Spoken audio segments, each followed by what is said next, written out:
জাতিসংঘ সাধারণ পরিষদের ৭৯তম অধিবেশন এবং অন্যান্য উচ্চ পর্যায়ের দ্বিপক্ষীয় বৈঠকে যোগদান শেষে দেশে ফিরলেন অন্তর্বর্তী সরকারের প্রধান উপদেষ্টা ড. মোহাম্মদ ইউনূস। বাংলাদেশের সরকার প্রধান হিসেবে প্রথমবারের মতো জাতিসংঘের সাধারণ অধিবেশনে অংশ নিয়েছেন নোবেল বিজয়ী এই অর্থনীতিবিদ।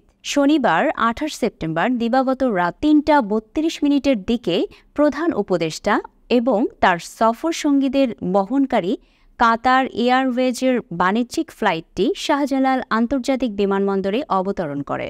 নানা কারণে প্রধান উপদেষ্টার এই সফরটিকে গুরুত্বপূর্ণ হিসেবে দেখছেন আন্তর্জাতিক সম্পর্ক বিশ্লেষকরা। তারা বলছেন, নানা ইস্যুতে যুক্তরাষ্ট্র, ইউরোপীয় ইউনিয়ন সহ পশ্চিমা দেশগুলোর সাথে বাংলাদেশের এক প্রকার সম্পর্কের টানাপোড়েন চলছিল। এই সফরে সেই সংকট অনেকটাই কেটেছে।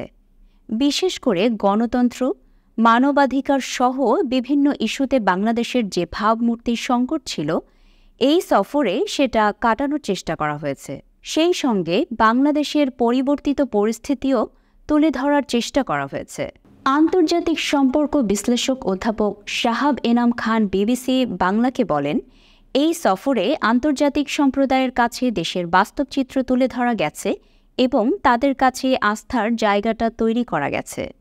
গত ২৭ সেপ্টেম্বর জাতিসংঘের সাধারণ পরিষদে ভাষণ দেন ড. ইউনূস। ভাষণে তিনি তুলে ধরেন জুলাই বিপ্লবের বীরত্ব গাথা। এই সময় নতুন বাংলাদেশ বিনির্মাণে সবার সহযোগিতা চেয়েছেন প্রধান উপদেষ্টা ড. ইউনূস। পাশাপাশি মার্কিন প্রেসিডেন্ট জো বাইডেন সহ ১২টি দেশের সরকার ও রাষ্ট্রপ্রধান এবং বিভিন্ন আন্তর্জাতিক সংস্থার প্রধানদের সঙ্গে সাক্ষাৎ করেন তিনি। এছাড়া ৪০টি উচ্চ পর্যায়ের বৈঠকও করেন তিনি। আশা করা হচ্ছে, বাংলাদেশের সঙ্গে আন্তর্জাতিক বিশ্বের অর্থনৈতিক ও কূটনৈতিক সম্পর্ক জোরদারে বড় অবদান রাখবে প্রধান উপদেষ্টার এই কর্মতৎপরতা।